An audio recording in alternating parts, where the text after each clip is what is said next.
Oke, siap dok. Bismillah kita mulai dok ya. Kita buka dulu.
Kita mulai dok ya. Bismillahirrahmanirrahim. Assalamualaikum warahmatullahi wabarakatuh. Alhamdulillah rabbil alamin. Puji syukur atas kehadirat Allah Subhanahu wa taala, Tuhan yang Maha Esa. Salawat serta salam kita aturkan kepada junjungan kita Nabi besar Muhammad sallallahu alaihi wasallam. Yang terhormat pada Ketua ID Cabang Tanah Bumbu, Dr. Irwansyah yang sudah berhadir. Yang terhormat Ketua PDOI Komisariat Tanah Bumbu, Dr. Bayu Saputra. Yang terhormat Dr. Nugroho, spesialis paru. Apa kabar dokter? Baik, Dr. Topan. Terima kasih. Yang terhormat Dr. Haris, spesialis paru. Apa kabar Dr. Haris? Alhamdulillah baik. Terima kasih banyak. Yang terhormat Dr. Yeni, spesialis paru. Apa kabar Dr. Yeni? Alhamdulillah baik dok. Oke. Serta yang terhormat seluruh teman-teman sejawat senior, dokter umum dan sejawat dokter spesialis. Hari ini PDUI Komisariat Tanah Bumbu bidang penelitian dan pengembangan kompetensi mengadakan webinar keempat hari ini dok. Sebelumnya kita sudah mengadakan yang pertama yaitu webinar tentang obstetri dan ginekologi, yang kedua tentang neurosurgery, yang ketiga tentang pediatrik, dan yang ini yang keempat yaitu tentang pulmonologi. Kita ketahui bersama Indonesia khususnya Tanah Bumbu itu mengalami peningkatan kasus COVID-19. Seperti kita ketahui udah dirasakan di tempat kerja kita masing-masing, di tempat kerja TS masing-masing, di praktek, di puskesmas, di rumah sakit, di klinik maupun di perusahaan.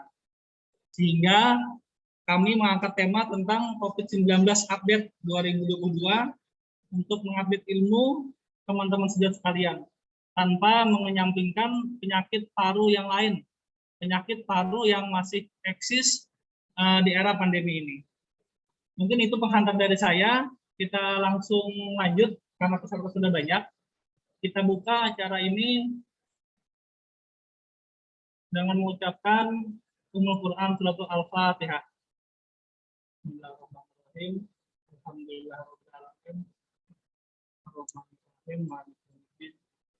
Iyyaka na'budu wa iyyaka nasta'in. Ihdinas siratal mustaqim. Shiratal ladzina an'amta 'alaihim ghairil maghdubi 'alaihim waladdallin.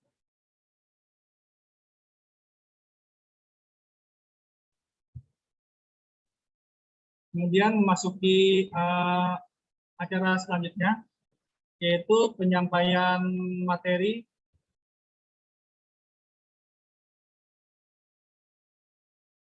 yang akan disampaikan oleh narasumber yang akan dipimpin oleh Dr. Yeni, spesialis paru. Sebelum itu, saya akan menyampaikan sedikit kurikulum vitae beliau. yaitu beliau Dr. Yani tahun 2006 sampai 2012 itu menjalankan pendidikan S1 di FKUI Yogyakarta. Nah, mohon maaf dok, riwayat pendidikan tahun 2007 yaitu dokter umum di Universitas Wijayasuma, kemudian tahun 2021 yaitu pulmonologis di FK Universitas Brawijaya. Riwayat pekerjaan beliau tahun 2008 sampai 2009 yaitu PTT Pusat di Puskesmas Karangbintang.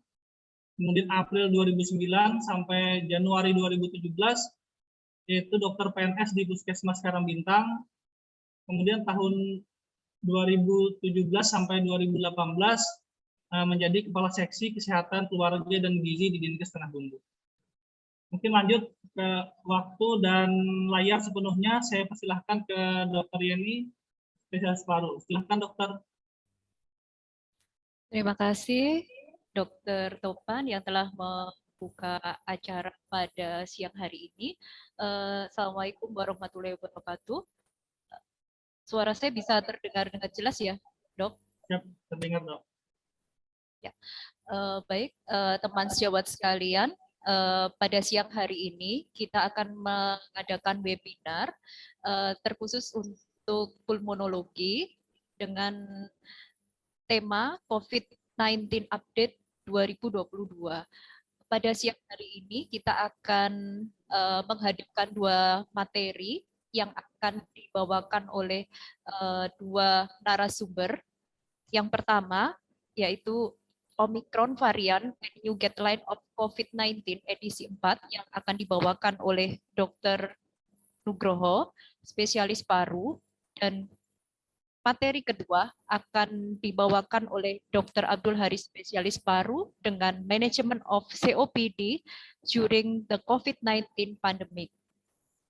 Baik, tanpa berlama-lama lagi, kami akan panggil pembicara pertama, yaitu Dr.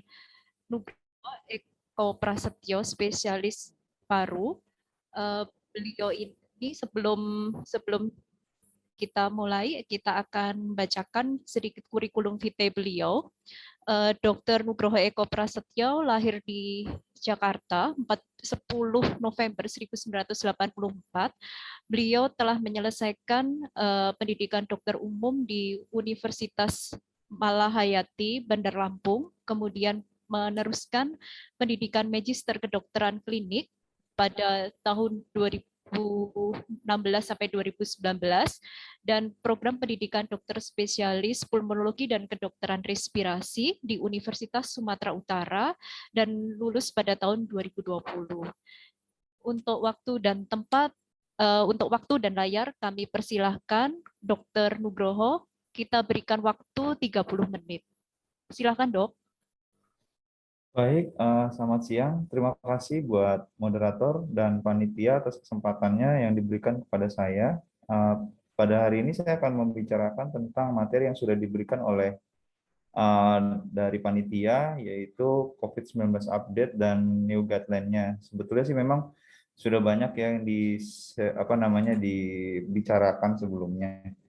Lagi ngetren lah bahasanya pada saat ini bahwa pandemi COVID sudah sampai ke Indonesia sudah cukup lama, sudah hampir 2 tahun.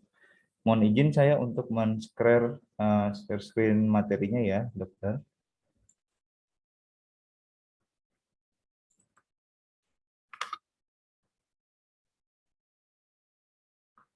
Sudah tampil materinya, dokter?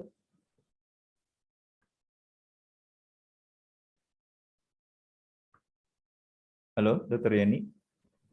Di saya masih belum dok. Belum ya? Sebentar ya.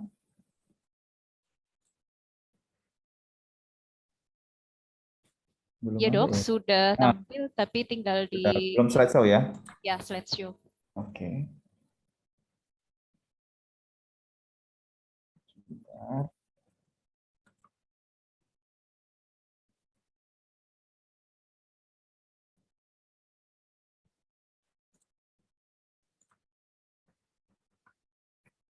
Sudah ya, Dokter Yeni?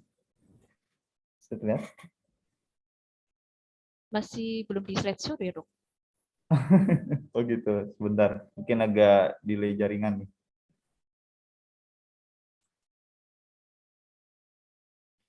Ya, jadi sambil kita nunggu slideshow-nya, mungkin kita tahu bahwa COVID-19 ini saat ini masih menjadi penyakit pandemi di seluruh Indonesia, yang mana semua negara hampir, dan bukan hampir, seluruh negara sudah mengalaminya, sehingga sistem kesehatan di tiap-tiap negara itu akan terdampak akibat dari COVID-19 ini. Nah, belakang sudah share screen ya, Dok? Sudah bisa ya, Dok? Di saya masih belum muncul, Dok. Belum Belum ya? tampil yang Belum saya slide yang nomor 2, masih slide nomor 1, Dok. Oke, enggak, Masih yang judul depan. ya, udah slideshow? Belum, Dokter? Oh, belum ya.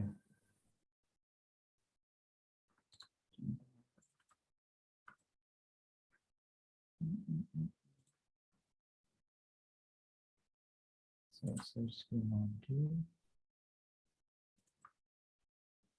Sudah, Dok? Ya, sudah, Dok. Sudah ya? Oke. Ya, lanjut, Dok. Ya, jadi kita lagi bahas ini yang terbaru, yaitu Omikron. Omikron itu sebenarnya variannya sudah diketahui didapat dari tahun 2021 pada bulan November, itu sekitar sekitar tanggal 24 November. Dikarenakan Omikron ini di Afrika Selatan itu cukup berkembang dan diamati mutasinya semakin banyak, sehingga WHO pada tanggal 26 November itu mengangkat sebagai varian concern dengan kode genomnya itu BA. Nanti ada BA-nya itu ada berbagi lagi, ada BA1, 2, 3. Nah, varian Omikron ini memiliki mutasi yang cukup banyak, yaitu sekitar 50 mutasi, dan 30 mutasi diantaranya berada pada protein spike. Sedangkan varian Delta itu hanya 7 mutasi. Nah, ini termasuk penyakit SARS-CoV-2 yang dapat bertahan pada individu dengan sistem imunitas yang rendah, yang artinya bahwa pasien-pasien yang memiliki imunitas yang rendah itu COVID itu akan semakin banyak menyebar dan mungkin akan menimbulkan angka tinggi. Ini pedoman yang terbaru yang dihimpun oleh ada 5 perhimpunan, salah satunya dokter paru, dan ada 4 dari perhimpunan yang lain. Kita tahu bahwa kasus COVID ini gelombang 3 itu mulai dari tanggal 26 Januari itu sudah mulai meningkat sampai 8 Februari kemarin, data yang diambil dari Rumah Sakit Persahabatan, itu peningkatannya cukup banyak, hampir 5,34 kali lipat dalam waktu 2 minggu, sehingga mendapati kasus dari 7.000 sehingga saat ini pada sampai Februari tanggal 8 kemarin itu 37.492 kasus. Sedangkan yang pada gelombang kedua bulan Juni Agustus itu peningkatannya tidak begitu signifikan seperti sekarang. Nah, begitu juga ini angka kematiannya juga sama, itu peningkatannya juga lumayan cukup meningkat dalam waktu yang bisa dibilang dalam waktu cepat. Next-nya ini merupakan patofisiologinya.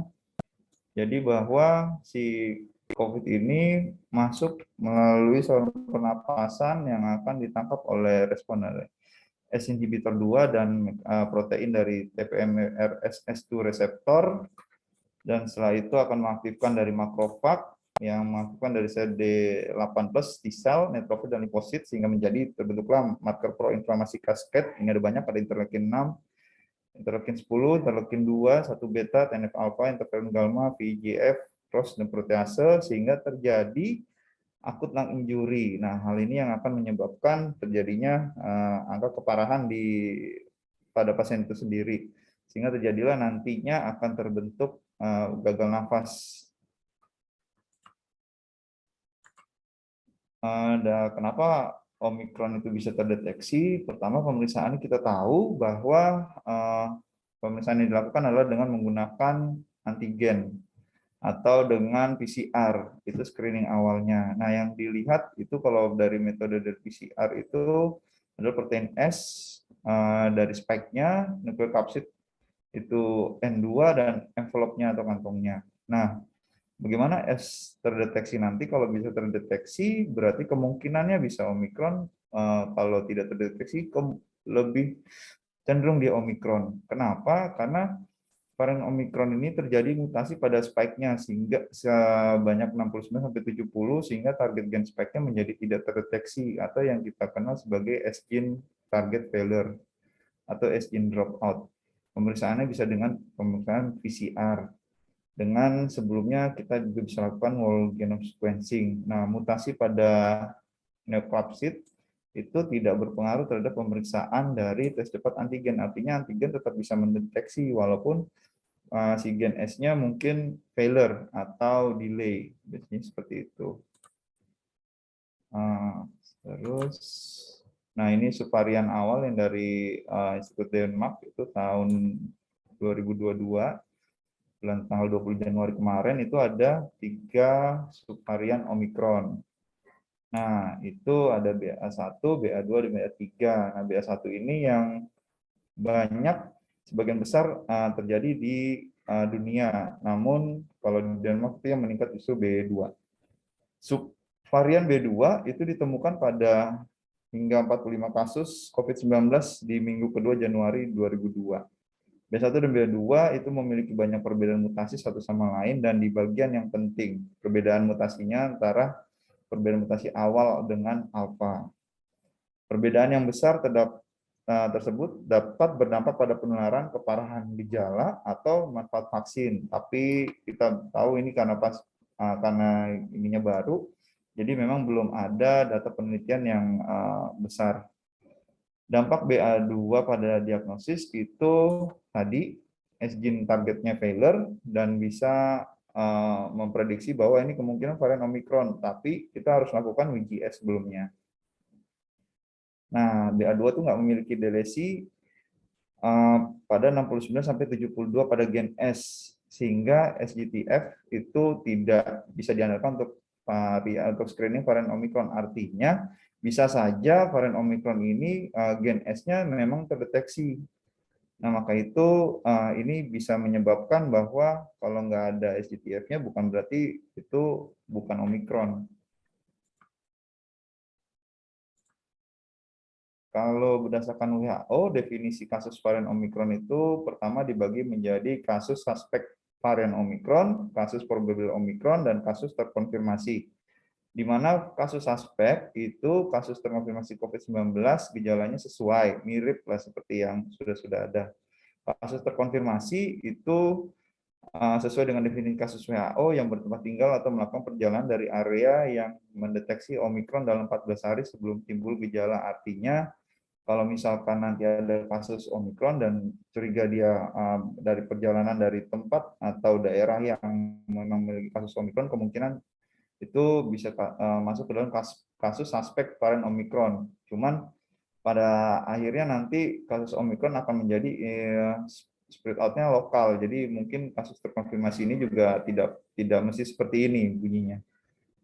Kasus probable Omikron itu adalah kasus yang terkonfirmasi COVID-19 dengan positif S-gene target failure atau uji deteksi silang single nucleotide polymorphisme berbasis PCR mengarah ke varian Omikron. Kasus terkonfirmasi varian Omikron adalah individu yang terkonfirmasi dengan hasil pemeriksaan sequencing positif Omikron SARS-CoV-2. Jadi memang kalau yang sudah terkonfirmasi itu artinya sudah dilakukan WGS, whole genome sequencing. Kalau misalkan belum, ya bisa kita anggap sebagai kasus probable Omikron, di mana kita bisa melihat S-gene target failure, artinya S-gene itu tidak terdeteksi. Kalau berdasarkan European Center for Disease Prevention and Control, definisi kasus Omikron itu terbagi justru hanya 2, dia kasus probable Omikron dengan hasil NAT atau RDT antigen positif yang disertai dengan hasil S-gene target failure atau uji deteksi single SNP berbasis PCR mengarah ke varian Omikron atau kontak dengan kasus probable atau terkonfirmasi SARS-CoV-2 Omicron. Dan kasus terkonfirmasi Omicron itu sama seperti kriteria yang lain yang dari WHO, itu kasus terkonfirmasi Omicron dengan pemeriksaan sequencing positif Omicron SARS-CoV-2. Gejala klinisnya ini hampir sama seperti kasus COVID sebelum-sebelumnya, cuman yang jadi perbedaan itu anosmianya tidak terlalu banyak angka kejadiannya dibanding kasus yang varian Delta.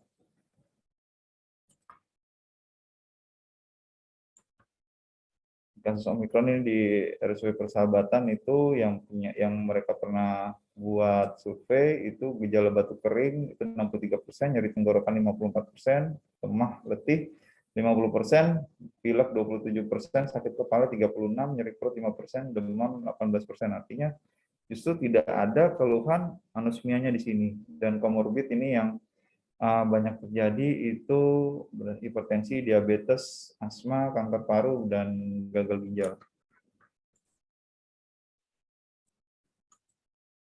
Derajat keparahan COVID-19 ini bisa dilihat ada yang tanpa gejala itu memang enggak, kondisinya merupakan kondisi paling ringan, artinya bahkan pasien tidak ditemukan gejala sama sekali. Cuman pada saat screening dengan antigen didapati hasil yang positif.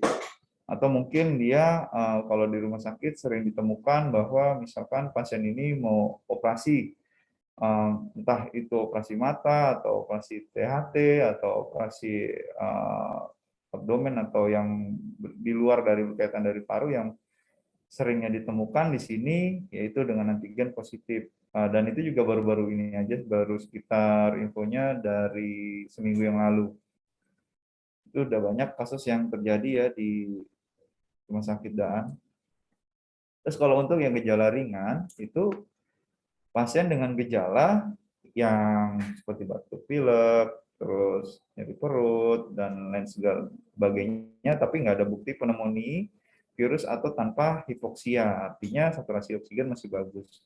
Gejala yang muncul itu bisa berupa demam, batuk, lemah, anoreksia, napas pendek, mialgia, gejala yang tidak spesifik lainnya seperti sakit tenggorokan, pengisi hidung, sakit kepala, diare, mual muntah, anosmia atau hilang pengecapan yang muncul sebelum onset gejala terjadi. Nah, ini yang sering terjadi di beberapa pasien.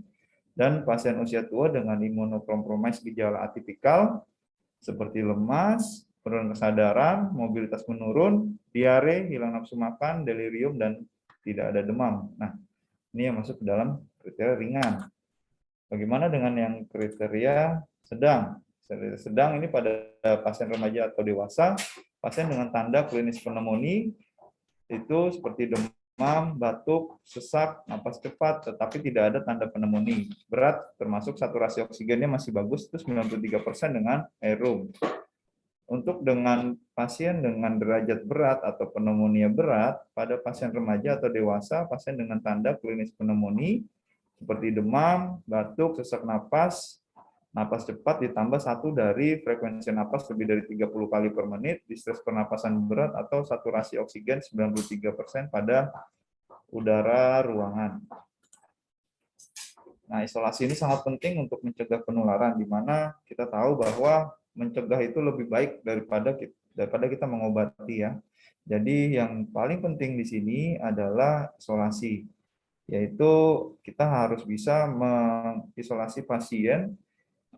Itu bisa terjadi masa inkubasinya penyebab COVID itu dari sebelum 1 sampai 2 hari sebelum gejala muncul hingga kurang dari 10 hari setelah gejala muncul.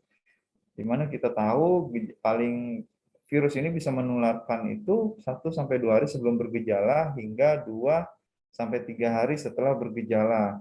Karena di sini kita bisa lihat ada grafik viral load ini akan meningkat pada saat pasien ini sebelum bergejala dan akan menurun setelah seiring waktu pasien itu recovery. Jadi yang paling sangat berbahaya itu di fase infeksius. Seperti itu. Nah, apa saja yang terjadi di perubahan di edisi 4? Itu adalah pertama tadi definisi kasus probable varian Omicron berdasarkan PCR dengan S-gen target failure dan terkonfirmasi varian Omicron berdasarkan WGS atau genome sequencing. Dan juga ada penambahan obat antivirus baru yaitu molnupiravir dan nitermaterivir, ritonavir, dan antikoagulan rivaroxaban dan fondaparinux sudah bisa dipakai. Dan juga penekanan bahwa kasus COVID-19 tanpa gejala atau dengan gejala ringan cukup dengan isoman atau isoter terpusat ya, dan tidak perlu rawat inap.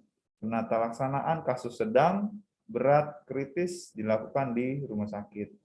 Dan juga ada pencabutan beberapa opsi terapi tambahan bahwa plasma konvalesen dan ivermectin itu nggak bisa lagi dipakai sebagai obat standar. Hidroksikloroquine, azitromisin, dan oseltamivir sudah dikeluarkan pada edisi sebelumnya, jadi sudah tidak dipakai lagi. Dan yang kelima itu indikasi perawatan ICU dan karakteristik pada pasien COVID-19 kritis untuk memprediksi lebih dini potensi perburukan. Artinya pada pasien yang dengan derajat berat itu harus dirawat di intensive care unit agar kita bisa mengatasi kalau misalkan nanti terjadi satu kasus perburukan. Dan ada juga beberapa jenis dosis dan cara pemberian vaksin baru yang efektif sebagai upaya pencegahan yang penting.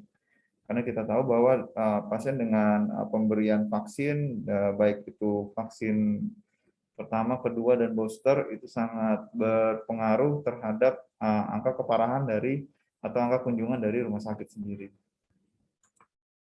Karena kalau pasien sudah masuk ke rumah sakit akan menimbulkan kos yang sangat besar. Nah, pertanyaannya, kenapa kok terjadi ada perubahan guideline? Karena pada awal-awal waktu terjadinya pandemi COVID, itu kita belum punya pegangan atau penelitian secara luas.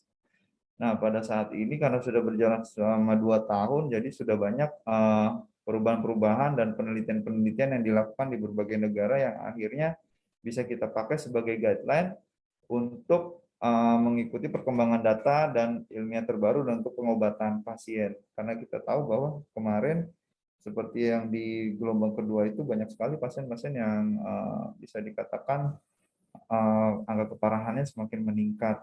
Nah, oleh karena itu sejalannya seiring pengobatan, ada beberapa teman-teman di center itu dan di luar negeri itu melakukan penelitian. Sehingga didapatilah guideline yang baru, yang edisi 4 yang sekarang kita pakai. Nah, statement WHO terhadap Omicron itu apa? Jadi secara epidemiologi, itu Omicron menyebar lebih cepat dan menggantikan varian Delta. Kayak tadi, belum ada 1 bulan, itu angka kunjungan pasien ke rumah sakit meningkat untuk di daerah luar sana. Laju hospitalisasi dan keperluan ICU masih tinggi dilaporkan di berbagai negara. Pemeriksaan diagnostik masih bisa memakai PCR dan antigen terhadap diagnosis COVID-19 varian Omicron. Dan reaksi imunitas itu terdapat resiko reinfeksi pada Omicron, ini berdasarkan studi di Afrika Selatan, Inggris, Denmark, dan Israel. Efektivitas vaksin yang sudah diriset itu jenisnya mRNA AstraZeneca itu terhadap Omicron lebih rendah dibanding terhadap Delta. Namun dapat ditingkatkan dengan booster sehingga hingga jadi efektivitasnya bisa meningkat 80%. Artinya kalau misalkan dia sudah kena vaksin itu terjadinya kejadian Omicron juga akan tetap bisa meningkat. Namun apabila diberikan booster, efektivitasnya akan meningkat 80%. Artinya memang diperlukan booster untuk mencegah terjadinya angka kejadian atau keparahan, bukan kejadian. Artinya bukan berarti pasien yang sudah divaksin itu kita terbebas tidak akan terkena COVID. Tidak. Jawabannya adalah bisa terkena COVID, cuman angka keparahannya yang akan menurun, jadi tidak terlalu parah. Lalu ini tracing dan karantina itu sangat diprioritaskan untuk identifikasi follow up pada individu yang beresiko tinggi terkena gejala berat atau menularkan kepada kelompok beresiko. Artinya memang ini untuk pencegahan dan untuk karantina supaya kalau bisa dilihat individu yang beresiko tinggi terkena gejala berat itu kan biasanya pada orang-orang yang memiliki komorbid, dan biasanya itu orang tua, dan kelompok yang menularkan itu biasanya justru yang kelompok-kelompok yang usia muda, yang tidak punya komorbid, yang mungkin gejalanya ringan dan dia tidak aware sehingga menularkan kepada orang tuanya atau orang yang lebih tua atau orang yang lagi sakit. Nah, itu. Jadi itu sangat penting dilakukan agar mengurangi angka kesakitan dan kunjungan ke rumah sakit. Dan juga ini perjalanan, menghindari perjalanan ke negara yang tercatat mengalami varian Omikron. Dan WHO tidak merekomendasikan travel ban, artinya tidak dibatasi lagi, karena beresiko membuat satu negara tidak transparan dalam memberikan data epidemiologis. Artinya supaya tidak kena travel ban, mungkin salah satu negara bisa menutup-nutupi sehingga kunjungannya turis-turis itu bisa banyak ke sana walaupun sebetulnya data yang dilampirkan tidak sesuai. Gitu. Nah, ini juga ada pencegahan dan pengendalian infeksi. Itu perlu pencegahan universal terhadap infeksi, terutama pada fasilitas kesehatan seperti penggunaan masker medis pada seluruh pengunjung. Screening dan triase COVID juga harus diperhatikan agar sesuai dengan juknis dari Kementerian Kesehatan tentang triase COVID, tracing dan vaksinasi pada tenaga kesehatan. Karena sebagai garda terdepan adalah tenaga kesehatan, bagaimana mungkin mengobati pasien apabila tenaga kesehatan sendiri juga pada sakit ya. Yang akibatnya nanti akan sistem kesehatan juga akan semakin lumpuh. Itu.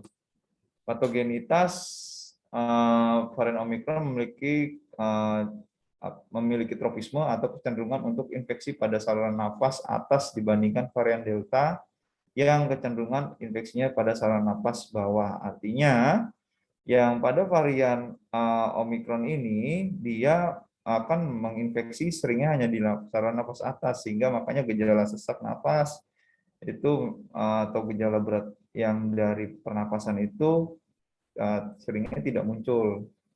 Seperti itu. Nah, terapi untuk COVID-19 derajat berat dan kritis masih dapat dipakai, monoklonal antibody masih perlu diteliti lagi efektivitasnya terhadap Omikron, dan juga kesiapan sistem kesehatan itu harus bisa mempertahankan kesiapan dan kesediaan layanan kesehatan yang esensi, pelayanan jumlah tenaga kesehatan, serta praktikal support terhadap tenaga kesehatan. Pemerintah juga harus bertanggung jawab menyampaikan informasi berbasis bukti mengenai Omikron secara tepat, waktu, dan transparan, apa yang diketahui dan belum, serta apa yang harus dilakukan. Edukasi ke masyarakat, itu masyarakat perlu edukasi lengkap dan akurat agar tidak terjadinya berita yang simpang siur mengenai pencegahan diri dan keluarga atau orang lain terhadap varian Omikron dan COVID-19 secara umum. Masyarakat juga perlu diedukasi mengenai pentingnya vaksinasi dan protokol kesehatan untuk menurunkan angka infeksi dan penularan. Nah, yang dikhawatirkan itu sebetulnya lonjakan kasusnya itu kenapa? Karena Omikron itu penularannya sangat cepat, dan dia yang sudah pernah vaksin belum tentu dia bisa terhindar. Terus jumlah pasien rawat inap dan COVID berat bisa meningkat, sehingga nantinya akan membebani sistem kesehatan. Nah, inilah yang dijaga sebetulnya, di mana peran kuncinya adalah protokol kesehatan. Kalau misalkan satu daerah atau satu negara itu misalkan protokol kesehatan yang tidak ketat, sehingga hal-hal inilah yang akan terjadi, di mana jumlah pasien yang rawat inap akan meningkat, terus juga sistem kesehatan yang akan lumpuh nantinya. Antisipasinya itu untuk menghadapi lonjakan kasus Omikron, masyarakat yang layak untuk divaksin segera menjalani vaksinasi COVID-19 lengkap, baik 2 dosis dan booster di sentra pelayanan vaksinasi terdekat, disiplin menjalankan protokol kesehatan. Pemerintah agar memaksimalkan aktivitas 3T agar segera mengejar cakupan vaksinasi primer dan booster, serta memetakan dan mempersiapkan tempat-tempat isolasi terpusat. Jika ada yang mengalami gejala, segera memeriksakan diri ke fasilitas pelayanan kesehatan terdekat, melakukan isolasi mandiri di rumah, memperketat dan tetap disiplin pada protokol kesehatan, mengkonsumsi vitamin, mencukupi kebutuhan gizi, memperbanyak istirahat. Setiap individu diharapkan mampu menjadi agen edukasi tentang COVID-19 terkait varian Omikron, gejala dan keluhan, cara pencegahan, serta tata cara isolasi mandiri. Bila sudah terkonfirmasi PCR positif, tidak perlu mempermasalahkan variannya, Omikron atau bukan, karena apa? Tata laksana pengobatannya sama aja, dan tata laksana isomannya juga tetap sama. Mungkin itu aja dari saya, Dokter Yeni. Terima kasih atas kesempatan dan waktunya. Selamat siang. Terima kasih Dr. Nugroho atas pemaparan materinya yang cukup menarik. Selanjutnya kita masuk ke tema yang kedua yang akan dibawakan oleh Dr. Abdul Haris, spesialis paru, dengan tema yaitu Management of COPD during the COVID-19 pandemic. Sebelumnya, saya akan membacakan dulu kurikulum vitae dari Dr. Abdul Haris. Dr. Abdul Haris, spesialis paru. Beliau menyelesaikan pendidikan dokter umumnya pada FKUII Yogyakarta pada tahun 2012, kemudian melanjutkan internship di Kota Dumai pada tahun 2012 sampai 2013, kemudian bekerja di Rumah Sakit PKU Pakem dan Klinik Sejahtera Yogyakarta pada tahun 2013 sampai 2014, kemudian Puskesmas Pagatan pada tahun 2015 sampai 2017, kemudian menyelesaikan pendidikan dokter spesialis pulmonologi dan kedokteran respirasi di FK Universitas Brawijaya Malang dan lulus pada tahun 2021. Baik, Dr. Haris, untuk menyingkat waktu, kami persilahkan untuk menayangkan slide-nya. Waktu kami berikan 30 menit. Silakan, Dok. Ya, terima kasih. Assalamualaikum warahmatullahi wabarakatuh. Terima kasih saya ucapkan kepada moderator Dr. Yeni, spesialis paru, dan juga para panitia dari PDUI Tanah Bumbu.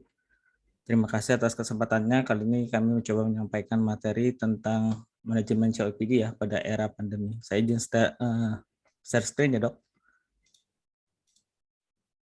Izin, Dok, apakah sudah kelihatan, Dok? Ya, Dok, sudah kelihatan, Dok.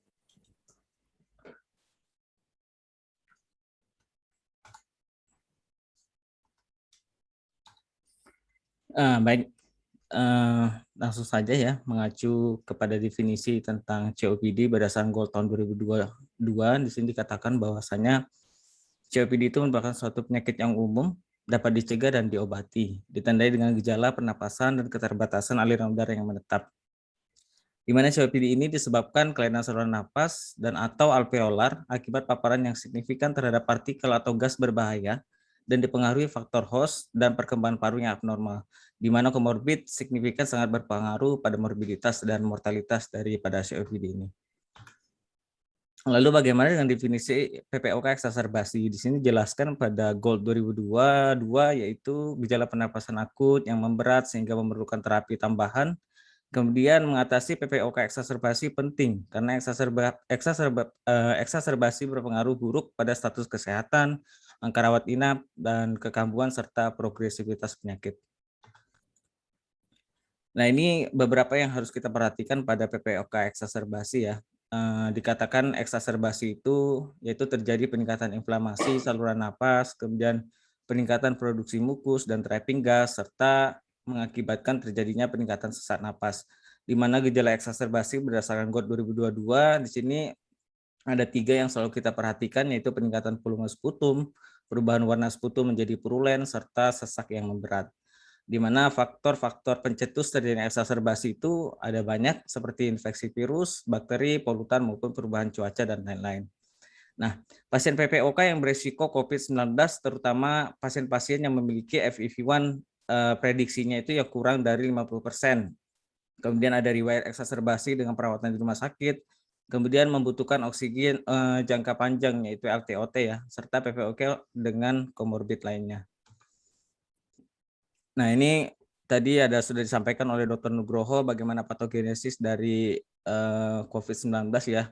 Pada prinsipnya protein spike yang ada pada virus COVID-19 ini berikatan dengan S2 pada sel host ya, di mana pasien-pasien yang COPD ataupun merokok berat terutama akan meningkatkan ekspresi dari S2, sehingga orang-orang yang dengan COPD dan PPOK itu sangat rentan terjadinya infeksi COVID-19.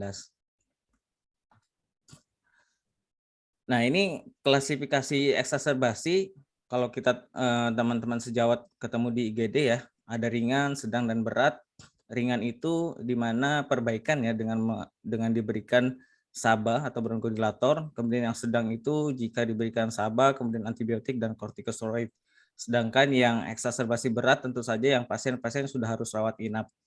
Nah, pasien-pasien dengan eksaserbasi berat ini nanti akan kita lihat lagi klasifikasinya, apakah dia dengan gagal napas atau tanpa gagal napas. Gagal napasnya juga nanti ada yang tidak mengancam jiwa ataupun yang dengan mengancam jiwa. Ada beberapa hal yang harus kita perhatikan ya. Di sini parameternya untuk yang tanpa gagal napas itu RR-nya 20-30 kali per menit, tidak ada penggunaan otot napas, kemudian tidak ada perubahan status mental. Kemudian hipoksemianya ini fraksi oksigennya di antara 24-35% dan tidak ada peningkatan PaCO2. Tentu saja peningkatan PaCO2 ini yang harus kita perhatikan dari pemeriksaan BGA ya, yang mungkin di Tanah Bumbu sendiri belum ada. Kemudian ada gagal napas akut yang tidak mengancam jiwa, ini RR-nya lebih dari 30 kali, kemudian ada penggunaan otot napas, tidak ada perubahan status mental, hipoksemianya, fraksi oksigennya di antara 24-35, namun pada pemeriksaan BGA-nya itu terjadi peningkatan PaCO2 di antara 50-60. Lalu bagaimana dengan gagal napas akut yang mengancam jiwa? Tentu saja RR-nya lebih dari 30, kemudian ada penggunaan otot napas, kemudian ada perubahan status mental, kemudian hipoksemianya, fraksi oksigennya lebih dari 40%. Kemudian peningkatan CO2-nya lebih dari 60, disertai dengan asidosis dengan pH kurang dari 7,25. Lalu bagaimana manajemen PPOK eksaserbasi? Menurut GOL 2022, yang pertama adalah pemberian bronkodilator, itu bisa dengan SABA dengan atau tanpa sama ya. Rekomendasi bronkodilator awalnya untuk terapi eksaserbasi akut. Kemudian bisa pemberian kortikosteroid sistemik dapat memperbaiki fungsi paru FEV1, bisa memperbaiki oksigenasi, dan memperpendek waktu penyembuhan dan lama rawat inap, di mana lama pemberian steroid ini bisa 5 sampai dengan 7 hari. Kemudian pemberian antibiotik bila ada indikasi, ini bermanfaat untuk mempersingkat waktu penyembuhan, kemudian mengurangi resiko kambuh, kegagalan terapi, dan lama rawat inap, serta pemberiannya sama dengan steroid ya 5 sampai dengan 7 hari. Di sini metiasantin tidak direkomendasikan karena efek samping yang meningkat. Tentu saja PPOK dengan gagal napas tadi kita butuh NIV ataupun nanti ventilator mekanik ya. Nah, ini intervensi untuk mengurangi frekuensi eksaserbasi PPOK. Ini bronkodilator seperti yang disampaikan. Pada eksaserbasi kita bisa berikan yang sama tadi, nebulizer ya. Cuma pada setting di poliklinik itu kita bisa berikan preparat laba, lama ataupun laba plus lama. Kemudian regimen dengan kortikosteroid itu ada ICS laba, dan lama. Kemudian antiinflamasinya bisa diberikan roflumilast. Antiinfeksinya itu bisa dicegah dengan pemberian vaksin. Kalau mau bisa diberikan makrolide ya, azitromisin. Kemudian ada mukoregulator, bisa pemberian NAC, karbosistein, dan erdostein. Lain-lainnya yaitu berhenti merokok, kemudian ada rehabilitasi paru, kemudian ada lung volume reduction, dan pemberian vitamin D. Lalu bagaimana perbedaan infeksi COVID-19 dengan gejala sehari-hari pada pasien PPOK? Di sini membedakan gejala infeksi COVID-19 dengan gejala yang biasa terdapat pada pasien PPOK itu merupakan tantangan tersendiri, di mana batuk dan sesak terdapat pada 60% pasien COVID-19, tetapi biasanya juga disertai demam, lebih dari 60% pasien.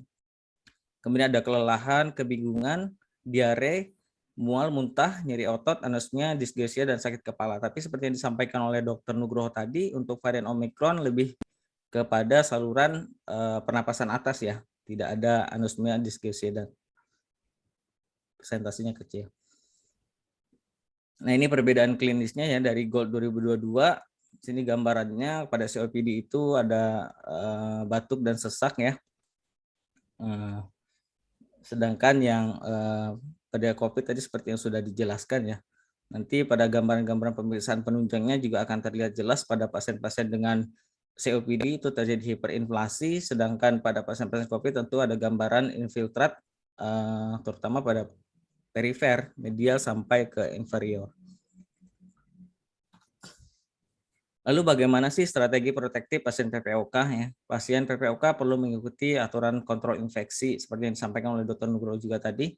Ada jaga jarak, kemudian mencuci tangan, memakai masker, kemudian menghindari kerumunan. Tetap di rumah untuk menghindari diri ya agar proteksi dari kontak dengan coronavirus langsung. Lalu bagaimana terapi farmakologi pasien PPOK selama pandemi COVID-19? Di sini tujuan terapi farmakologinya tentu saja menurunkan gejala PPOK, mengurangi frekuensi dan keparahan eksaserbasi, memperbaiki status kesehatan dan toleransi latihan, menurunkan mortalitas. Terapi farmakologi sifatnya individualis dan berpedoman pada derajat keparahan penyakit, resiko eksaserbasi, efek samping, komorbid, ketersediaan dan harga obat, serta respon pasien dan kemampuan menggunakan inhaler. Kemudian berikutnya pada pasien PPOK perlu melanjutkan medikasi yang diperlukan. Ya, teknik inhaler merupakan penilaian secara teratur, di mana kita tahu bahwa pada pasien PPOK itu ada 3 yang selalu diperhatikan, yaitu review, assess, dan adjust-nya. Lalu bagaimana sih dengan pemberian kortikosteroid? Di sini dijelaskan bahwa inhaler kortikosteroid tetap diberikan selama masa pandemi COVID-19 bila ada indikasi. Nah, indikasinya tentu saja merujuk pada GOLD 2022 ya. Ini yang lebih lengkap. Nah, di sini ada strong support jika pasien itu pernah mengalami eksaserbasi dan dirawat inap, kemudian lebih dari 2 kali eksaserbasi sedang selama 1 tahun, kemudian blood eosinofilnya itu lebih dari 300, kemudian ada riwayat konkomitan dengan asma, itu sangat kuat untuk kita berikan preparat ICS. Sedangkan yang pertimbangan adalah jika dia eksaserbasi moderatnya itu 1 kali selama setahun, kemudian kadar eosinofilnya itu antara 100 sampai 300. Kemudian yang tidak boleh sama sekali pemberian ICS itu adalah terjadi pneumonia berulang, kemudian eosinofil darahnya itu kurang dari 100, kemudian ada riwayat infeksi dari mikobakterialnya. Nah, ini pemberian terapi inhaler pada pasien PPOK. Sini ada penelitian bahwasannya pasien dengan placebo, kemudian ada salmeterol, kemudian ada fluticasone, kemudian ada kombinasi dari salmeterol dan fluticasone itu memberikan efek yang lebih bagus antara kombinasi salmeterol dan fluticasone, di mana dia eksaserbasinya lebih rendah dibandingkan preparat yang lain ya. Jadi penting sekali pada pasien-pasien dengan PPOK, ICS laba itu sangat penting, tapi tentu harus kita perhatikan yang 3 hal tadi ya, yang strong recommendation-nya. Lalu bagaimana penggunaan nebulizer pada pasien-pasien PPOK? Di sini jelaskan bahwa terapi aerosol meningkatkan pembentukan droplet dan risiko transmisi penyakit. Kemudian ada risiko ekshalasi pasien mengkontaminasi aerosol dan droplet yang dihasilkan oleh batuk saat menggunakan nebulizer. Pasien yang melakukan terapi nebulisasi di rumah juga perlu diingatkan untuk meminimalisir kontak dengan anggota keluarga yang lain pada saat dilakukan nebulisasi. Kemudian nebulisasi dilakukan dekat jendela terbuka dan di ruangan dengan sirkulasi udara yang baik. Nah, ini pada PPOK eksaserbasi lebih baik menggunakan PMDA ya. Kemudian ada DPI, ada SMI ya pada nebulizernya. Di mana MDA dengan spacer sama efektifnya dengan nebulizer yang bisa digunakan saat eksaserbasi. Kemudian DPI dan SMI itu bisa sebagai alternatif lain. Ini ada beberapa contohnya ya. Ini DPI dengan MDI dengan spacer. Lalu bagaimana terapi non farmakologi pada PPOK selama pandemi COVID-19? Ya, selama pandemi COVID-19, pasien PPOK perlu tetap melanjutkan terapi non farmakologi. Salah satu contohnya adalah dengan rehabilitasi medik, di mana program rehabilitasi paru banyak yang ditunda selama pandemi untuk mengurangi resiko paparan. Tapi pasien perlu disarankan tetap aktif di rumah dan menjalankan program rehabilitasi medik di rumah.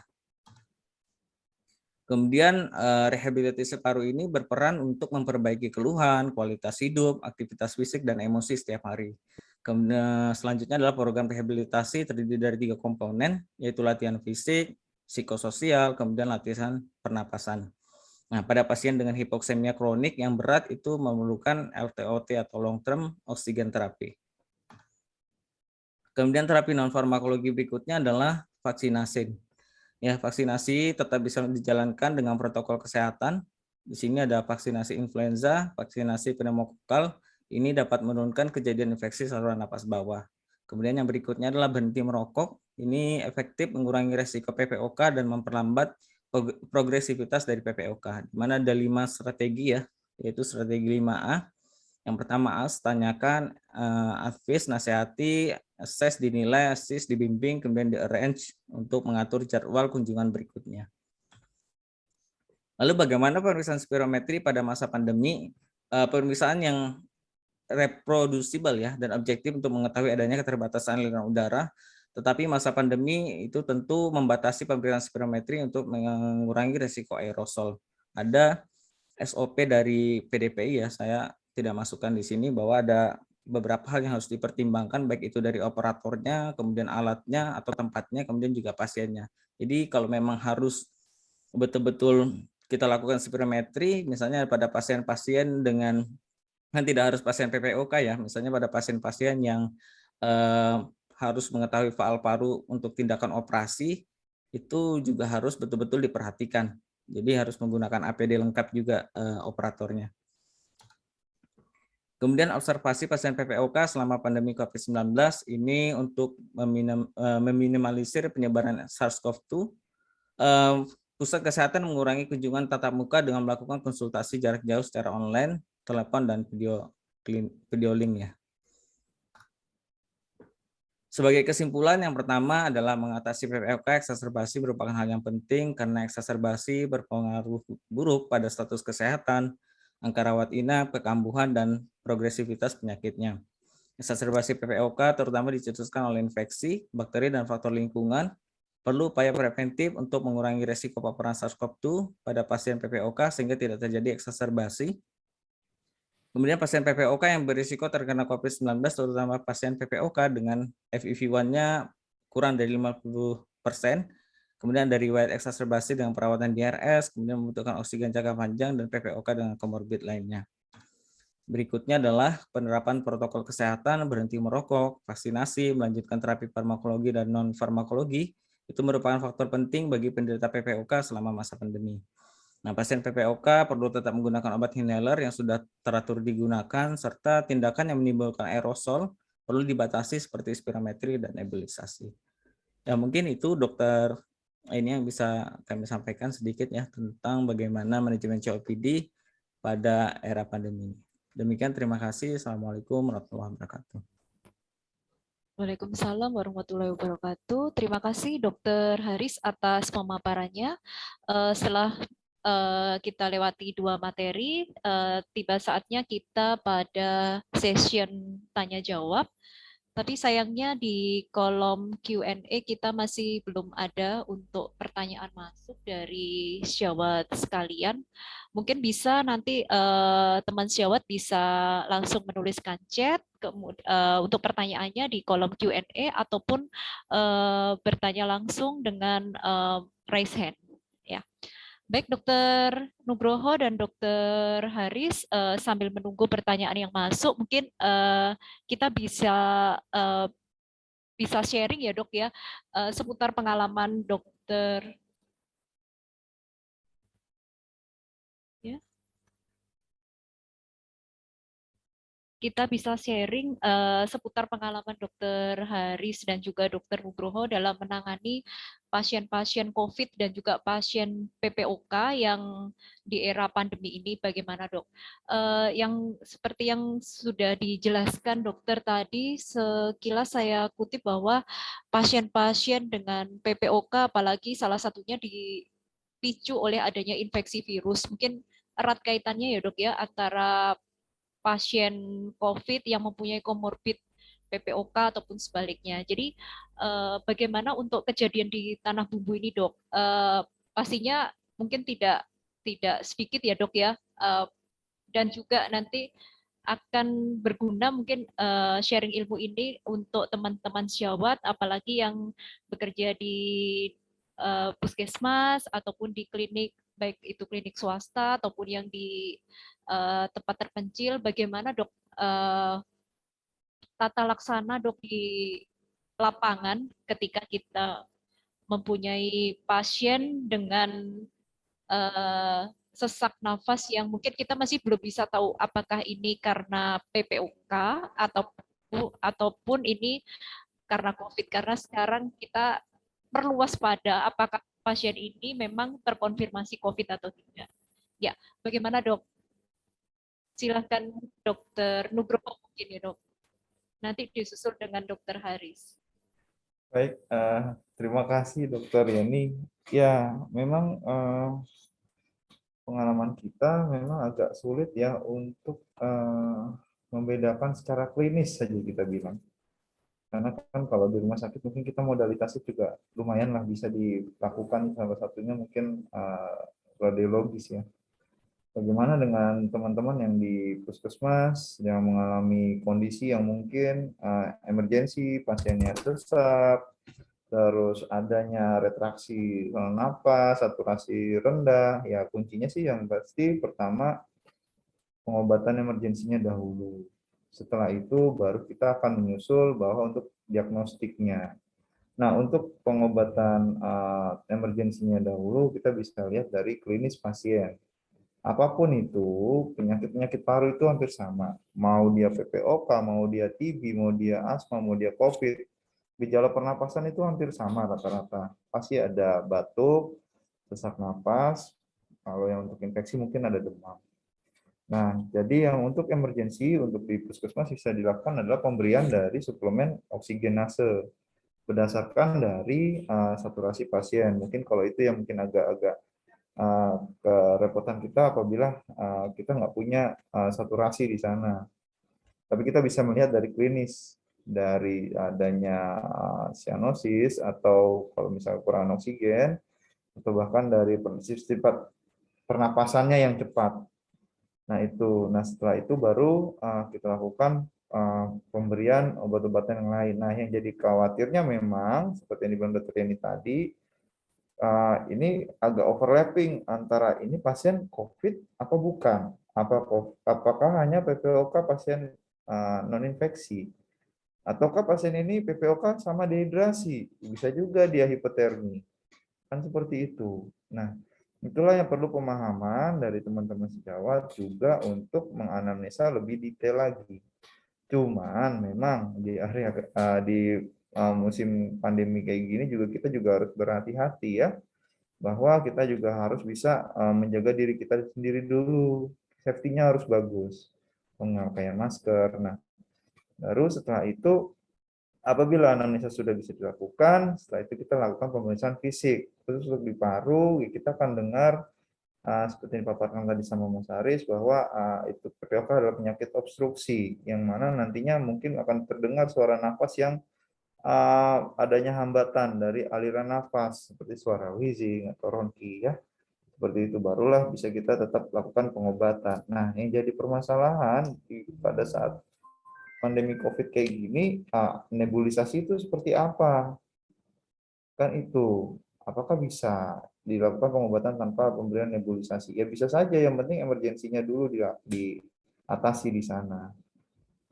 Apakah harus dengan nebulisasi saja? Kan tentu tidak. Bisa ada pengobatan yang lain yang bisa dilakukan seperti pemberian kortikosteroid dan tadi oksigenase.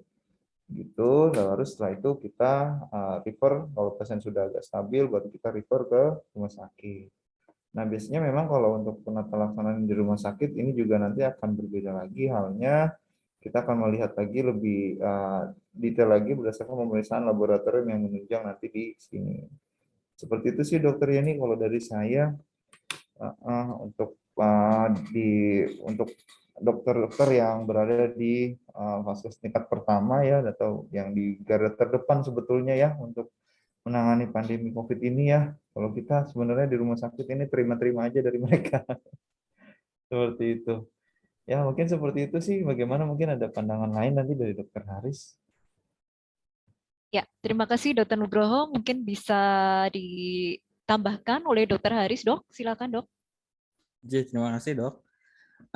Jadi betul ya apa yang disampaikan oleh Dr. Nugroho. Sebagai seorang dokter tentu kita ada clinical step ya, clinical step istilahnya. Jadi teman-teman yang ada di puskesmas, kalau misalnya ketemu pasien sesak ya, seperti yang disampaikan bahwa paru itu dominasinya pasti sesak. Kalau batuk aja jarang pasien akan datang ke emergency room ya, pasti dengan keluhan sesak. Nah, sesaknya itu eh, banyak sekali ya penyebabnya ya. Penyebab dari sesak baik itu sentral nanti baik itu dari organ paru maupun dari organ jantung, ginjal dan sebagainya. Jadi yang paling penting memang anamnesis. Anamnesisnya pada pasien PPOK bagaimana? Tentu sudah disampaikan bahwa dia sudah ada riwayat sesak sebelumnya, dia sudah ada penggunaan obat-obatan bronkodilator sebelumnya, kemudian ada riwayat merokok juga, ya. Kemudian tadi sudah dijelaskan bagaimana eksaserbasi, ada 3 hal yang harus kita perhatikan, yaitu sesak semakin memberat atau progresif, kemudian ada produksi sputum yang meningkat, kemudian ada perubahan dari warna sputum. Nah, itu dari anamnesis. Pemirsa, kalau yang COVID tentu harus selalu kita ingat adalah epidemiologi COVID-nya. Epidemiologinya tentu dia ada riwayat paparan, baik itu perjalanan ataupun kontak dengan pasien yang probable ataupun yang terkonfirmasi COVID. Jadi harus tetap dianamnesa apakah ada epidemiologi COVID atau tidak di sana. Lalu pemeriksaan fisiknya tadi juga sudah dijelaskan ya. Meskipun sama-sama karena sesak ada penggunaan retraksi, tapi pada PPOK tentu saja dia ada wheezing, ya itu yang menandakan pasien itu eksaserbasi. Kalau pasien-pasien dengan COVID tentu yang dominan bronki ya. Nah, itu pemeriksaan fisik. Kemudian pemeriksaan penunjangnya jika memang teman-teman di puskesmas bisa, ya alhamdulillah pemeriksaan DL misalnya kita tahu peningkatan meskipun tadi didominasi bahwa eksaserbasi lebih sering karena virus ya, tapi bisa juga karena bakteri nanti didominasi dengan peningkatan leukosit dan sebagainya. Tapi kan kalau yang COVID lebih cenderung meskipun ada juga yang koinfeksi dengan bakteri, tapi saya rasa kalau COVID itu dia betul-betul berdiri sendiri dan labnya juga tidak terjadi leukositosis ya, kecuali memang ada koinfeksi. Nah, kalau yang di rumah sakit tentu lebih mudah karena pemeriksaannya lebih lengkap, seperti gambaran CXR tadi ya kita bisa lakukan. Kalau pasien dengan COPD tentu gambaran hiperinflasi ya. Kemudian kalau pada COVID tadi sudah disampaikan bahwa ada gambaran infiltrat bilateral pada perifer medium sampai basal. Nah, kemudian untuk tata laksananya bagaimana? Ya sama, seperti yang disampaikan oleh Dr. Nugroho bahwa semua pasien paru oksigenasi yang paling penting. Oksigenasi, bronkodilator tadi sudah saya sampaikan bagaimana nebulisasi ya. Kita ada opsi lain, kita bisa berikan obat-obatan terapi injeksi yang bronkodilator. Mohon maaf saya sebut merek seperti Brikasma itu bisa ya. Kalau memang tidak bisa dilakukan nebulisasi bronkodilator pada pasien-pasien COPD. Pemberian steroid juga bisa, tadi sudah disampaikan juga. Kalau pada pasien-pasien dengan COVID, saya rasa kita atasi akutnya dulu. Untuk berikutnya kan masuk ke proses diagnostik untuk lakukan pemeriksaan, misalnya di rumah sakit itu bisa swab antigen, kemudian tapi harus dikonfirmasi dengan swab PCR. Baru nanti terapi tambahan terkait COVID-nya, baru kita bisa intervensi pemberian antiviral di sana. Yang penting sih prinsipnya tetap oksigenasi, pemberian steroid karena pasien COVID maupun pasien eh, apa namanya COPD sama-sama ada tempat untuk pemberian steroid ya. Kalau memang derajat berat itu bisa diberikan steroid pada COVID yang derajat berat. Mungkin itu dokter ini. Terima kasih dok. Ya, terima kasih Dokter Nugroho dan Dokter Haris. Ini ada yang raise hand ya, atas nama Dokter Faris Ramadan. Tuh, Dokter Faris Ramadan masih join ya dok? Silakan untuk langsung bertanya dok. Dokter Faris Ramadan masih di unmute dok.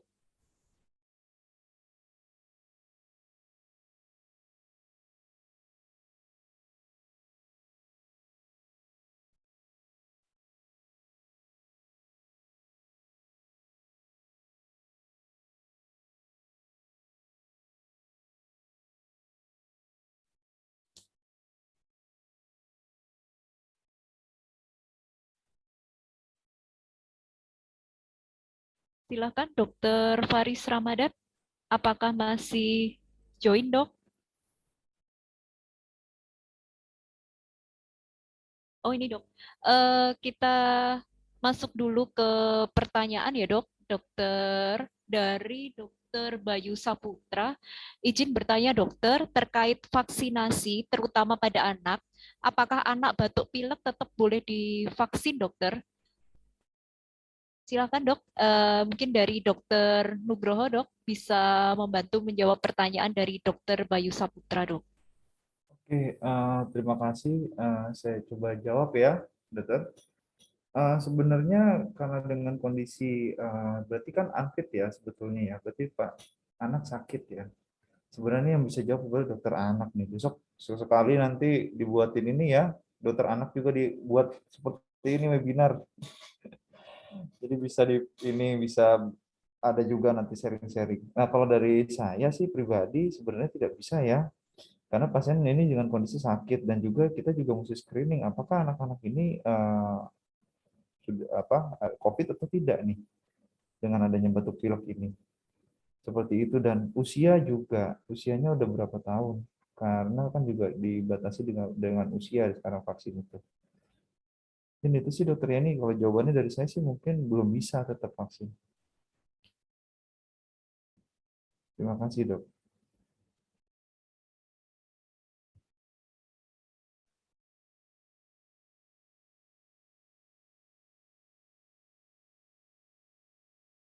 Halo dok.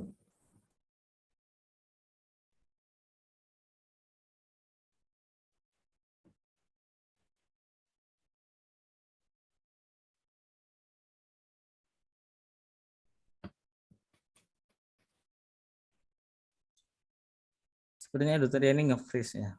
Iya, COVID atau jaringan mas.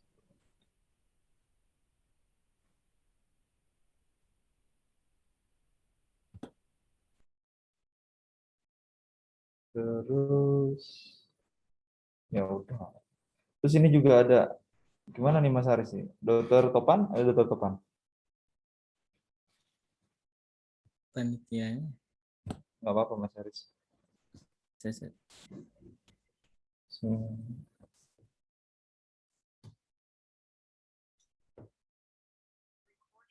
Mungkin Mas Haris ada mau ditambahin itu Mas? Tadi berkaitan pertanyaan dari dokter Bayu nih Mas.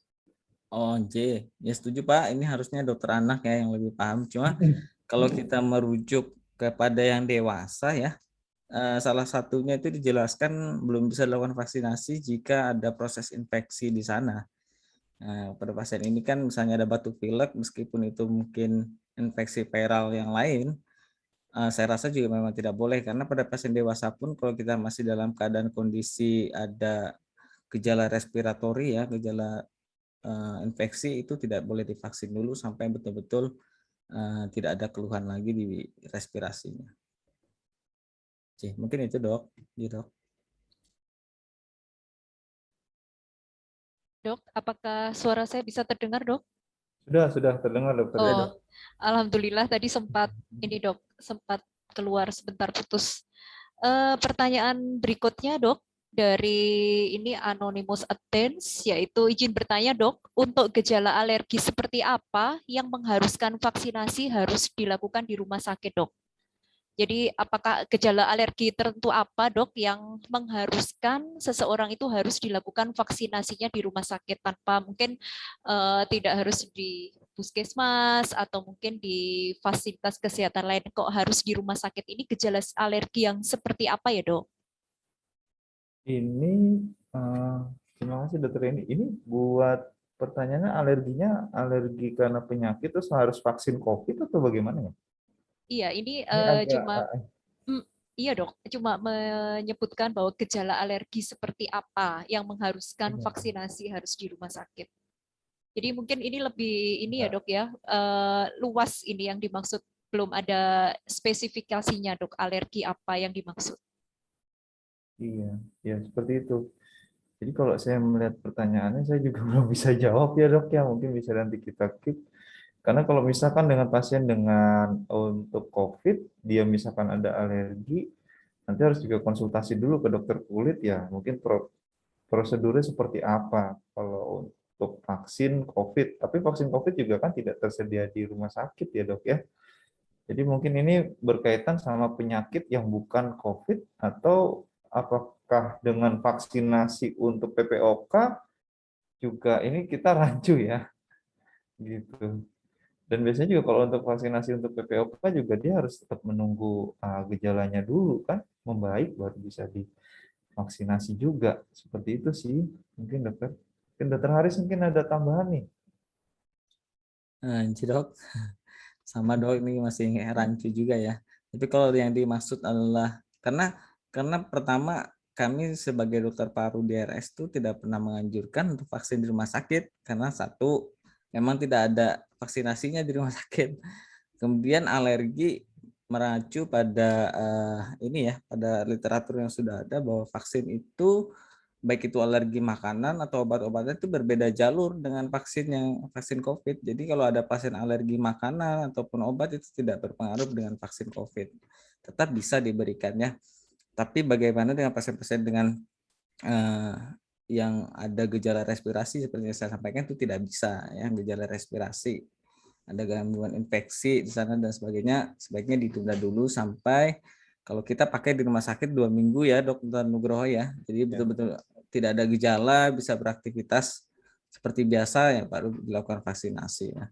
Justru teman-teman yang di dokter umum, mohon maaf dok, yang di perifer tuh jangan khawatir dok untuk memberikan vaksin pada pasien-pasien yang punya keluhan atau penyakit asma dan PPOK. Justru kalau memang mereka sudah tidak ada gejala lagi atau perbaikan atau terkontrol itu ada tempat untuk dilakukan vaksinasi. Malah sebaiknya divaksin gitu. Jangan karena sering sekali saya ketemu ya Dokter Nugroho dari ini pasien asma takut dok divaksin katanya. Tapi sebenarnya justru sama sekali tidak apa-apa. Justru dianjurkan untuk vaksin asal tidak dalam keadaan eksaserbasi. Intinya sih itu. Boleh ya dilakukan vaksin. Dianjurkan malah ya. Oke, terima kasih dok. Itu dok. Oke. Ya, terima kasih atas jawabannya. Pertanyaan berikutnya dok dari Dokter Iren Suharman. Dokter Iren Suharman ini menanyakan, izin bertanya dok, apakah penggunaan antivirus pada gejala ringan sedang bisa digunakan pada pasien yang isolasi mandiri dok atau isoman? Apakah harus melakukan perawatan di rumah sakit? Terima kasih. Jadi untuk pasien kasus COVID yang terkonfirmasi gejala ringan sedang, apakah perlu antivirus dan juga harus dilakukan perawatan di rumah sakit? Silakan dok. Ya baik, terima kasih atas pertanyaannya dari Dokter Iren. Ya jadi untuk pasien dengan gejala ringan, sedang, itu tadi sudah saya jelaskan bahwa kalau isolasi mandiri atau isoter itu bisa dilakukan pada pasien dengan pasien yang gejalanya ringan atau tanpa gejala. Untuk yang sedang itu bisa mengacu itu dirawat di rumah sakit. Tapi memang beberapa banyak pasien memang untuk dilakukan perawatan di rumah sakit memang banyak yang menolak. Bahkan ada yang mau justru dirawat di rumah dengan alasan mungkin psikologis atau ketidaknyamanan atau seperti apa atau merasa mungkin kondisi masih baik. Nah, untuk guideline yang baru itu tidak ada perubahan sama guideline yang lama. Hanya ada beberapa obat saja yang dihapuskan seperti oseltamivir, azithromycin, terus ivermectin sudah tidak dipakai lagi. Nah, seperti itu. Untuk lainnya sama, cuma ada penambahan antivirus yang baru seperti tadi saya jelaskan. Jadi untuk penggunaan antivirus dan pasien dengan menggunakan antibiotik itu tidak masalah. Tapi kalau untuk gejala ringan itu tidak diperlukan antivirusnya dan antibiotiknya. Tapi untuk gejala yang masuk ke dalam kategori ringan atau sedang itu sudah mulai bisa sih untuk diberikan. Seperti itu sih dokter jawabannya. Ya, terima kasih dok. Jadi untuk pasien-pasien yang gejala ringan sedang itu masih bisa ya dok ya kita lakukan perawatan secara isoman atau isoter. Tapi kalau sudah jatuh kepada derajat sedang ataupun gejala berat atau kritis, selayaknya memang harus pasien tersebut istirahat di rumah sakit ya dok ya, karena kita takutkan komplikasi-komplikasi dari COVID-19 ini. Karena kalau yang itu sudah ada juga gejalanya kan dok, tadi gejala klinis dari pneumonia. Walaupun Ya, gambaran pneumonia belum ada, takutnya nanti jadi alveolar udem, jadi respiratory failure, masuk ke berat dengan kondisi yang terlambat kan, seperti itu. ya betul dok. Jadi ini sebagai bekal teman-teman di tempat kerja. Jadi untuk pasien-pasien tetap kita harus cek ya dok. Yang utama saturasinya ya dok ya. Ya, betul sekali dokter. Saturasi di bawah 93 ini benar-benar kita harus aware ya dok ya. Karena memang pasien nanti bisa jatuh ke kondisi yang berat atau kritis. Betul.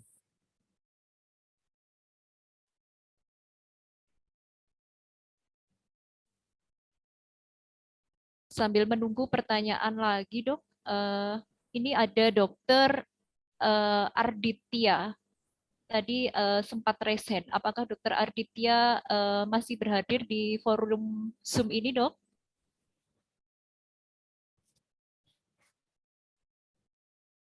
Apakah bisa menyampaikan pertanyaan secara langsung? Dokter Arditya. Sambil kita meneruskan ke pertanyaan yang berikutnya. Assalamualaikum warahmatullahi wabarakatuh. Izin bertanya dok, apabila ada pasien PPOK eksaserbasi tidak bisa dilakukan nebulisasi, yaitu adanya resiko droplet, apakah tata laksana lainnya sebagai pengganti yang efektif? Apa ada tata laksana lain sebagai pengganti yang efektif untuk dilakukan nebulisasi? Mungkin pertanyaannya bisa nanti dijawab oleh Dokter Haris dan juga Dokter Nugroho. Silakan dok. Terima kasih dok atas pertanyaannya, kami coba menjawab ya dok.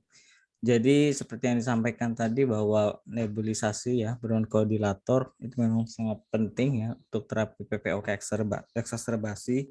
Namun pada setting pandemi ini jika tidak memungkinkan, tadi sempat saya singgung, kita bisa pemberian bronchodilator injeksi. Contohnya itu adalah preparat terbutalin ya dok. Kita bisa berikan dengan dosis 2 kali 0,5 itu secara subkutan ya. Jadi kita bisa berikan itu. Terus kemudian ada penggunaan santin juga ya. Tapi meskipun tadi disampaikan efeknya terlalu tinggi, tapi kalau kita penggunaannya dengan dosis yang tepat, itu kita bisa memberikan preparat santin ya. Contohnya seperti teofilin. Kalau dosisnya tepat, insya Allah itu untuk efek sampingnya tidak akan muncul terlalu berat. Karena justru pemberian santin itu dapat memperbaiki respiratory drive-nya ya. Dan memperbaiki faal parunya. Jadi ada tempat di sana untuk pemberian teofilin, atau mungkin kalau di setting IGD bisa pemberian preparat terbutalin injeksi dengan dosis 2 kali 0,5 subkutan. Demikian dok, terima kasih dok. Ya, terima kasih Dokter Haris. Untuk Dokter Aditya masih ada ya dok? Ya ada dok. Ya, Mohon monggo izin silakan bergabung. Dokter Adit bertanya langsung kepada pemateri. Silakan dok. Mohon maaf, kami di sini bergabung 3 orang, dari Dokter Deki, saya sendiri, dan juga Dokter Arman. Ini mungkin kami agak terlambat, cuma mengonfirmasi pedoman yang dipakai ini berarti masih pakai revisi 5 ya, atau sudah pakai pedoman OP yang terbaru nih, yang kemarin baru rilis sekitar awal Februari ini untuk pengobatan COVID-nya. Terima kasih, itu aja. Ya, terima kasih Mas Adit. Salam buat Trimas Ketir di situ yang ada 2 lagi ya. Jadi kalau memang panduannya itu ini yang mengacu kepada dari aturan dari 5OP itu agak sedikit berbeda memang sama yang dari Kemenkes, tapi yang masih dipakai memang panduan yang masih dari edisi 5 yang dari Kemenkes itu ya, maksudnya Mas Adit ya. Ya, oke. Nah, itu memang masih dipakai. Cuman memang ada edaran yang baru itu yang Januari 22 yang nantinya mungkin akan ada penyesuaian dari edisi yang kelima yang dari Kemenkes. Karena biasanya isi dari salinan yang dibuat dari Kemenkes itu berdasarkan dari rekomendasi dari 5OP tersebut. Begitu. Nah, ini memang lagi dalam tahap, menurut saya, dari tahap perubahan. Cuman nantinya akan menyesuaikan di edisi kelima itu terhadap dari pedoman yang dikeluarkan oleh 5 OP tersebut, Dok. Seperti itu. Oke. Ya, jadi sementara kita masih memakai yang revisi 5 berarti ya. Ya, Oke. Ya, seperti itu. oke, terima kasih. Terima kasih, Terima Dok. kasih, Dokter. Tambah gagah aja. Situ yang gagal. Terima kasih Dokter Adit atas partisipasinya, Dok. Selanjutnya menginjak ke pertanyaan dari Dokter Taufik Ramadan, menanyakan, Assalamualaikum Dok, izin bertanya bagaimana acuan isoman atau isoter untuk tenaga kesehatan? Panduannya merujuk pada acuan yang mana ya Dok? Kemenkes mengeluarkan acuan bahwa nakes dengan gejala ringan atau asimptomatik hanya isoman selama 5 hari. Sementara dari 5 OP mengeluarkan acuan 10 hari. Dan Dr. Erlina Burhan sewaktu rilis panduan terbaru bahwa sebaiknya kita mengacu pada isoman 10 hari. Nah, ini yang ditanyakan, Dok. Mohon dikonfirmasi agar kami yang di FKTP tidak ambigu dalam pengambilan keputusan ini. Terima kasih. Silakan, Dok. Dari Dr. Taufik Ramadan. Silakan, Dok. Ya, terima kasih. Memang ini yang dari Kemenkes saya juga ada baca sih memang. Kalau yang tanpa gejala ini itu berdasarkan nanti kalau misalkan diperiksa dari tes antigen atau PCR itu misalkan nanti hasilnya negatif 5 hari memang habis itu kembali bekerja. Tetapi kalau misalkan 5 hari dari tes antigen atau PCR positif dia tetap sampai 10 hari. Begitu, Dok. Itu mengacu sama seperti yang gejala tanpa gejala dan gejala ringan sedang. Tapi kalau untuk yang gejala berat dan kritis, ini buat nakes ya, itu 10 sampai 20 hari dan 24 jam setelah hilang demam tanpa obat-obatan setelah 10 sampai 20 hari serta perbaikan gejala. Seperti itu, Dok. Jadi memang yang 5 hari dan 10 hari kita juga harus lihat. Jadi kalau 5 hari tanpa gejala itu apabila hasil tesnya negatif memang masuk kerja. Tapi kalau misalkan 5 hari tanpa gejala hasil tesnya positif itu 10 hari. Tapi kalau misalkan tanpa dites 10 hari, anggapannya virulensinya atau virusnya itu sudah apa ya bisa dibilang sudah tidak ada, itu tetap kembali bekerja. Seperti itu, Dok, kriterianya. Ya, cukup jelas ya Dr. Taufik Ramadan dan juga teman-teman sejawat yang lainnya terkait dengan masa kembali bekerja untuk nakes setelah terkonfirmasi COVID-19. Jadi agar teman-teman yang di FKTP memang tidak ambigu terhadap keputusan yang telah diberikan. Berikutnya dari Dr. Aditya mungkin ada raise hand kembali ya Dok. Ada yang disampaikan lagi Dok. Silakan Dr. Aditya. Oke, mohon izin Dok. Jadi kesimpulannya, kalau emang ada rapid test antigen negatif atau PCR, konfirmasi kan berarti kita isolasi mandirinya selama 10 hari ya?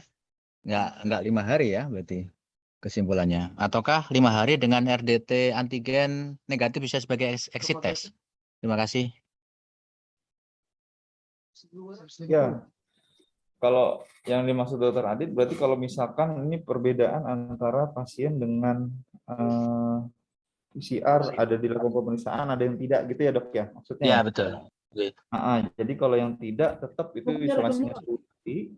Kalau misalkan yang dengan pemeriksaan berarti kita harus lihat nanti hasilnya. Kalau misalkan negatif dia masuk kerja tetap setelah 5 hari. Kalau misalkan hasilnya positif berarti dia 10 hari hingga hari ke-10, artinya tambah 5 hari lagi dia Iya, plus isolasi. 3 hari bebas gejala ya. Kalau emang ada Ya, gejala. Oke. ya nggak apa-apa lah itu Dokter Adit aja yang ngatur nanti di dinas ya, Dok. Oke. perlu juknis daripada Ya, itu cukup kita buat kesepakatan atau perlu juknis ya dari Pemda kita, dari kesehatan maksud saya. Karena Ya, kan itu sih, dua pendapat itu. ya baiknya kalau mau dibuat juknis juga bisa, tapi berdasarkan acuan yang disiapkan oleh dari Kemenkes tersebut. Karena yang tadi saya bacakan itu, yang saya jelaskan itu acuannya dari Kemenkes itu tadi. Oke. Oke, siap, Dok. Kami coba nanti. Nanti ada Dan- Dokter Arman mungkin yang bisa memfasilitasi di situ, Dok. Oke, Dokter siap. Nugroho aja Bang sebenarnya memfasilitasi. Iya nanti lah kita anukan. Terima kasih dok. Oke, makasih Dokter. Terima kasih Dokter Adit atas pertanyaan yang disampaikan. Memang menarik sekali pembicaraan kita pada sore hari ini terkait COVID dan juga COPD yang memang sering kita jumpai di praktek klinis sehari-hari. Untuk selanjutnya kita tutup sesi diskusi ini. Sebelum kita tutup, apakah ada pesan-pesan dok dari Dokter Haris dan juga Dokter Nugroho untuk teman-teman sejawat di Tanah Bumbu, dokter umum di Tanah Bumbu terkait tata laksana penanganan COVID dan juga COPD di lapangan. Silakan dok disampaikan sepatah dua patah kata pesan untuk teman-teman sejawat kita dok. Silakan dok.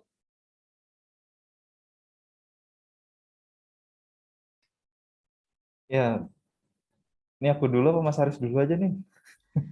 Senior dulu Pak. Wah, nggak ada kayak gitu. Ya, jadi intinya sih penanganan COVID kita harus tepat ya. Untuk apa? Mencegah terjadinya angka keparahan dan mencegah angka kunjungan. Sebenarnya kami sangat mengharapkan memang angka kunjungan itu menurun, bukannya meningkat ya, tapi disertai dengan langkah yang konkret seperti ada pencegahan di tiap-tiap paskes mungkin ya, atau ada arahan untuk bisa melakukan tracing 3T tadi.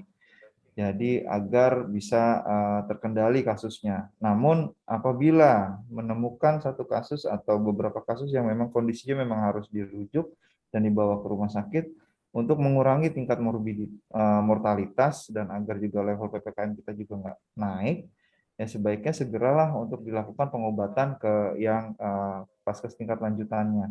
Kenapa? Karena seperti kita ketahui, seperti yang varian Delta kemarin, itu banyak sekali angka kematian yang terjadi di rumah sakit akibatnya antara lain ya mungkin pasiennya sendiri mungkin yang enggan untuk masuk ke rumah sakit, atau mungkin rumah sakit kita juga yang penuh, atau mungkin kita juga yang telat menerima pasiennya tersebut, seperti gejalanya mungkin sudah parah, udah kritis gitu ya, baru kita bawa, sedangkan rumah sakit kita juga nggak siap untuk melakukan penanganan untuk derajat berat dan kritis pada saat itu. Seperti itu, jadi juga kita bisa memberikan pelayanan dan pengobatan yang tepat demi keselamatan pasien. Namun kita juga harus memperhatikan esensinya bahwa kita juga bisa terkena COVID, sehingga kita juga harus bisa menjaga diri dalam melakukan pengobatan pasien-pasien COVID. Dan juga untuk pasien-pasien yang dengan curiga di mana nanti mungkin ada gejala penyerta seperti COVID, itu juga harus diperhatikan untuk penata laksanaannya agar supaya kita juga terhindar dari penyakit tersebut. Mungkin itu dokter yang dari saya. Silakan saya kembalikan ke moderator. Terima kasih. Ya, terima kasih Dokter Nugroho. Dokter Haris ada yang ditambahkan dok? Ya, terima kasih dok. Ya, dari saya pesannya adalah teman-teman sejawat ya, dokter-dokter umum di perifer, puskesmas dan sebagainya, kita sebagai tenaga kesehatan tentu menjadi tolak ukur, panutan dari masyarakat ya. Artinya kita harus tetap taat dengan prokes. Jangan sampai kita yang sebagai seorang tenaga kesehatan ini merasa karena sudah divaksin dan sebagainya tetap tidak taat prokes, tidak menggunakan masker, kemudian bergerombol dengan rekan-rekan yang lain. Saya rasa itu tidak tepat ya, karena status pandemi ini baik di Indonesia maupun dunia masih belum dicabut. Jadi kita harus betul-betul taat dengan prokes ya. Kemudian bagaimana tata laksananya sudah disampaikan tadi bahwa asimptomatik maupun ringan itu bisa isolasi mandiri, tetap tracing kepada keluarga pasien, kalau bisa itu sangat bagus sekali ya. Kemudian untuk sedang dan berat kita bisa rujuk ke, maupun kritis bisa rujuk ke rumah sakit untuk tata laksana lebih lanjut ya. Mungkin itu dok yang bisa dok, prinsip yang bisa saya sampaikan. Terima kasih dok. Ya, baik dok, terima kasih. Sebagai akhir dari kedua materi dan juga diskusi pada sore hari ini. Saya sebagai moderator akan menyampaikan bahwa COVID varian Omikron ini menjadi ancaman di mana kasusnya terus meningkat. COVID-19 tanpa gejala dan juga gejala ringan dapat kita lakukan isolasi mandiri atau isoter, sedangkan untuk COVID terkonfirmasi derajat sedang dan juga berat atau kritis, kita lakukan perawatan di rumah sakit. Kemudian perubahan rekomendasi terkait terapi COVID-19 perlu update secara berkala, mengikuti perkembangan ilmu dan data ilmiah yang update. Salah satu upaya antisipasi untuk menghadapi lonjakan kasus Omikron adalah pelayanan vaksinasi. Selain itu, disiplin menjalankan protokol kesehatan tetap menjadi hal yang utama. Kemudian PPOK eksaserbasi memerlukan tata laksana yang komprehensif karena berpengaruh pada progresivitas penyakit. Mungkin itu yang bisa saya tarik kesimpulan pada diskusi kita sore hari ini. Saya selaku moderator mohon maaf atas segala kekurangan. Terima kasih kepada para pembicara. Semoga update ilmu kita ini bisa bermanfaat dan juga untuk tata laksana manajemen pasien kita yang lebih baik. Terima kasih kepada pembicara. Kita kembalikan ke MC. Assalamualaikum warahmatullahi wabarakatuh. Waalaikumsalam warahmatullahi wabarakatuh. Izin dok, mewakili Dr. Topan karena Dr. Topannya lagi gangguan sinyal dok. Terima kasih atas kesediaan dan arahan dari Dr. Yeni Widowati, spesialis paru. Kemudian juga terima kasih atas share ilmunya Dr. Nugroho Prasetyo, MPed spesialis paru. Kemudian Dr. Abdul Haris, spesialis paru, yang sudah bersedia meluangkan waktunya di tengah kesibukannya. Kami atas nama PDUI, Perhimpunan Dokter Umum Indonesia dan ID Tanah Bumbu, mengucapkan terima kasih atas segala perhatian dari teman-teman, juga terima kasih atas sharing ilmu dari panelis maupun moderator. Nanti untuk sertifikatnya insya Allah akan dibagikan sore ini ke email masing-masing. Jadi tidak perlu lagi mengabsensi karena sudah tertera otomatis. Saya tutup seminar ini. Mudah-mudahan kita bisa bertemu di lain waktu. Mudah-mudahan besok bulan depan kemungkinan ada rencana webinar lagi, tapi masih belum tahu apa. Nanti mungkin kita share di grup ID atau di grup PDUI. Oke. Terima kasih atas segala perhatiannya. Mohon maaf segala kekurangan. Aku qauli hadza, saya sudah mengucapkan perkataan ini. Wa astaghfiruka wa atubu ilaih. Saya beristighfar pada Allah dan mengajak saudara semua beristighfar pada Allah. Innahu huwal ghafurur rahim. Sungguhnya Allah Maha penerima taubat hamba-hambanya. Assalamualaikum warahmatullahi wabarakatuh. Waalaikumsalam warahmatullahi wabarakatuh.